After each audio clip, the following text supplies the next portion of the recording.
Hi, I'm Ivana Vaseva, creator from North Macedonia. I have to thank the Lokomotiva team for inviting me to be part of their program Contemporary Culture and Cultural Policies and give my short interview on their questions.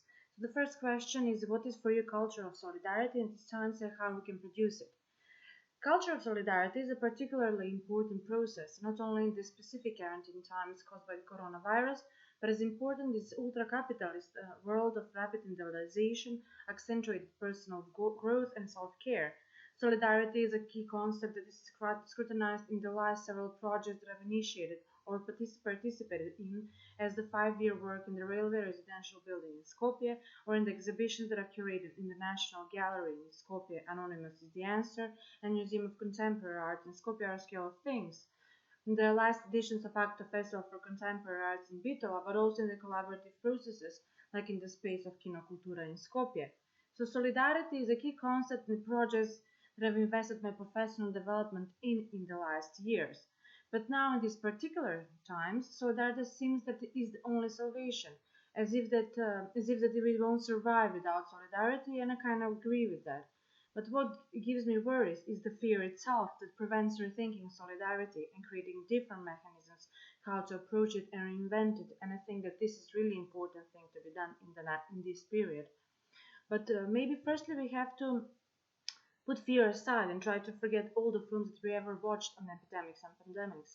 Then we must be solidary with how we function on an everyday basis, especially how we value the mechanisms proposed by the authorities, in how we keep ourselves and all around us safe, and then to safely overcome this crazy period, we're thinking how we can produce different modes of co-living and co-working by subverting what I mentioned in the beginning, the individualization, the particular interest, and the personal growth with accelerated thinking of the communal and the common. The second question. What knowledge we produce in culture and art now, how we should produce and distribute the knowledge. The knowledge that can be produced now seems that can have bigger impact than the knowledge that was produced when we all had the daily obligations and routines on force.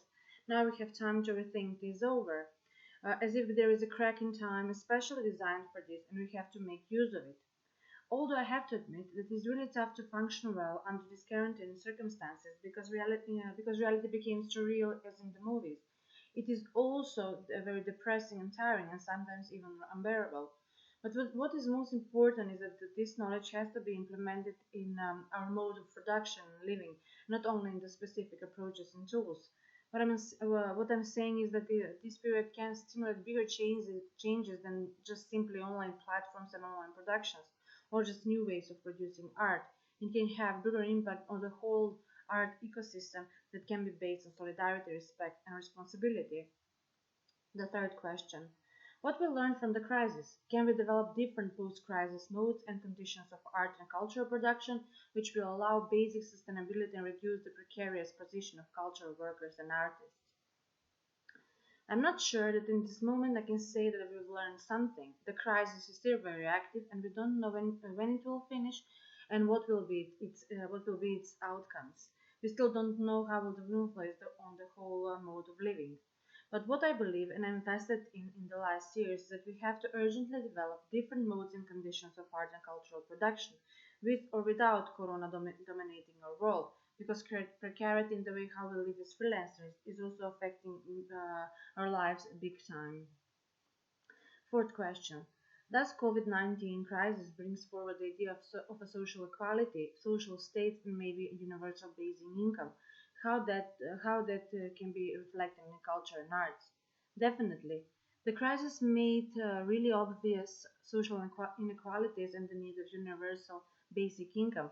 In culture and arts, not only the manner how things can be produced are in focus, especially this is a question of visual arts, where seeing in physical spaces is an important part of the experience and cannot be exchanged with online producing. But also how freelancers can survive and make their living.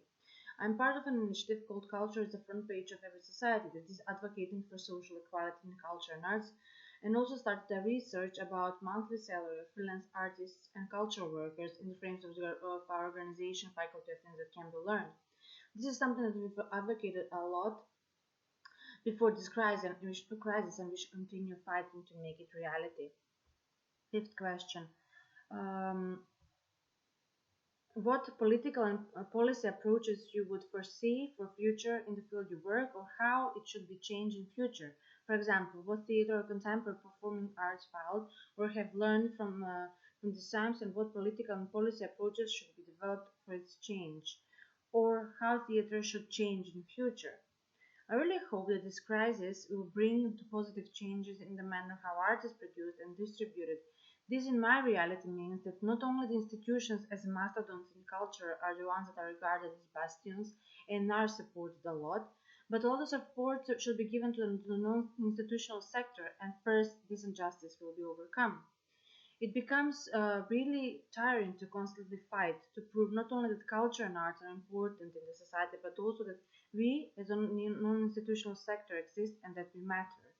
If the question is intended for how the discipline itself can be changed, I can only say that the more we think anti-disciplinary, the more we invest into positive changes and we make the world interdisciplinary. Thank you again for the invitation, and I hope you enjoy this video interview.